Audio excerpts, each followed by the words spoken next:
आश्रम। मस्तराम बाबा की जय, मस्तराम बाबा की जय। पीपली नामक गांव के सब लोग सिर्फ यही नारा लगा रहे थे। दूर दूर से लोग आ रहे थे और मस्तराम बाबा के आश्रम जा रहे थे।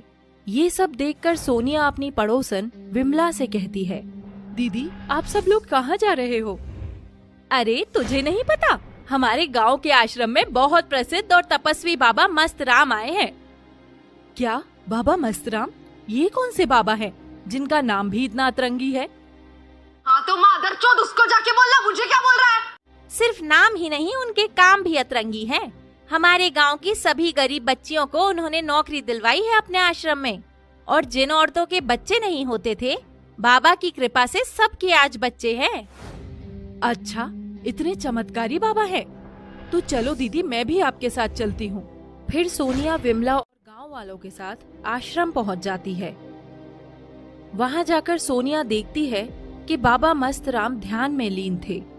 उनकी बड़ी बड़ी दाढ़ी, रुद्राक्ष की माला गले में। ये दृश्य देखकर सोनिया भी बाबा की शरण में आ जाती है। फिर बाबा अपनी आंखें बंद करते हुए ही बोलते हैं, बेटी सोनिया, तुम अपनी बेटी के भविष्य के बारे में चिंता मत करो, सब अच्छा होगा। बस उसे हमारे पास लेकर आना, हम उसे भी आशीर्वाद दे देंगे। गांडू किसी एक का तो हो रे भोसड़ी के, किसी एक का तो हो। गांडू किसी एक का तो हो रे भोसड़ी के, किसी एक का तो हो। बाबा आपको कैसे पता मेरा नाम? और मैंने आपको अपनी समस्या बताई भी नहीं और आपने उसे दूर भी कर दिया। आपकी जय हो बाबा। फिर सोनिया विमला के साथ घर चलने लगती है और रास्ते में उनसे बोलती है, दीदी आपका बहुत बहुत शुक्रिया, आपने मुझे बाबा से मिलवाया। वो सच में बहुत तपस्वी हैं, बिना कुछ बोले ही मन की बात जान लेते हैं। हाँ, मेरे बाबा सबके सुख दर्द दूर करते हैं, तभी तो दूर दूर से लोग आते हैं। स्नेहा को बाबा के बारे में बताती है, उनसे मिलने को भी बोलती है, पर स्नेहा को इन सब चीजों में इतना विश्वास नहीं था। फिर भी वो अपनी माँ के कहने पर वहाँ चली जाती है। दोनों आश्रम में पहुँच जाते हैं और बाबा स्नेहा को आशीर्वाद देने के बहाने उसकी कमर पर गलत तरीके से हाथ लगाते हैं।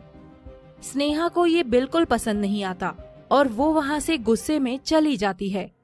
घर पहुँचकर इससे पहले स्नेहा कुछ बताती, उसकी माँ उसे बहुत डांटती है।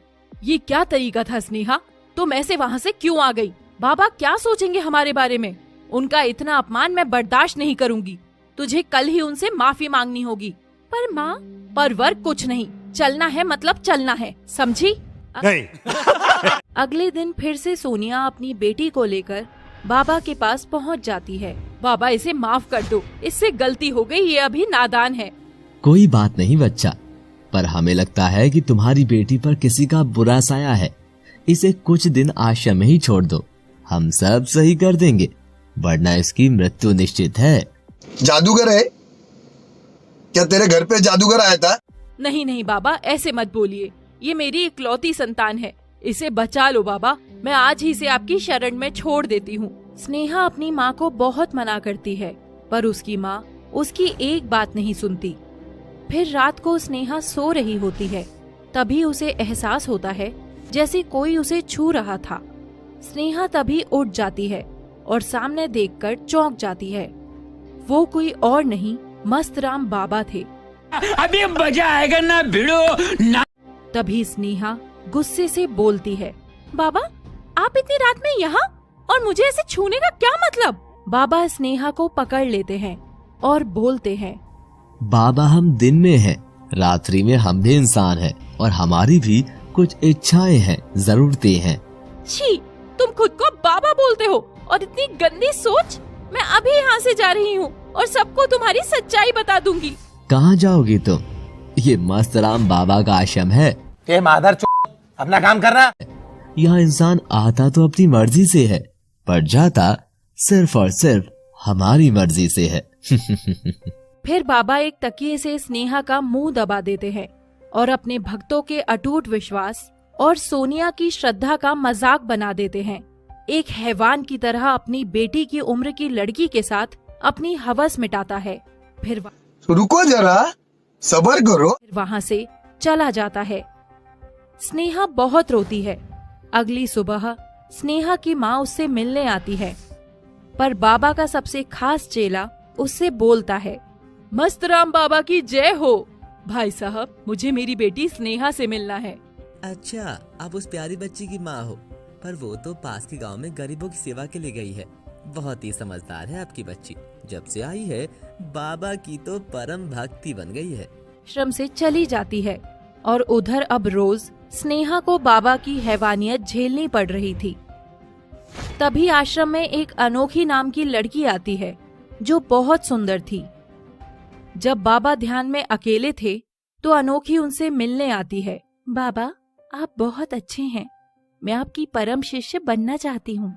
अभी मजा आएगा ना भिड़ो ना। क्यों नहीं बच्चा, तुम बन सकती हो।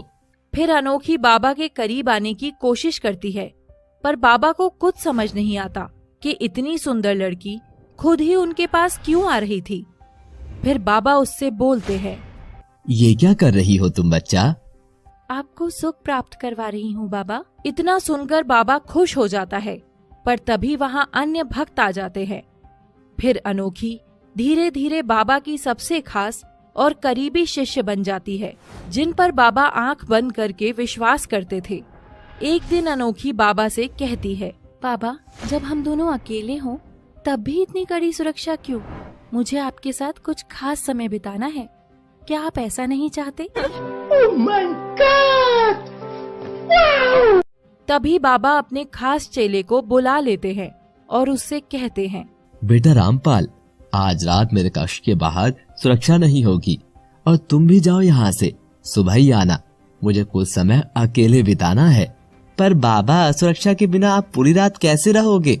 आपको खतरा हो सकता है। अपना काम करना। मुझे कोई खतरा नहीं है और तुम जाओ यहाँ से, ये मेरा हुक्म है।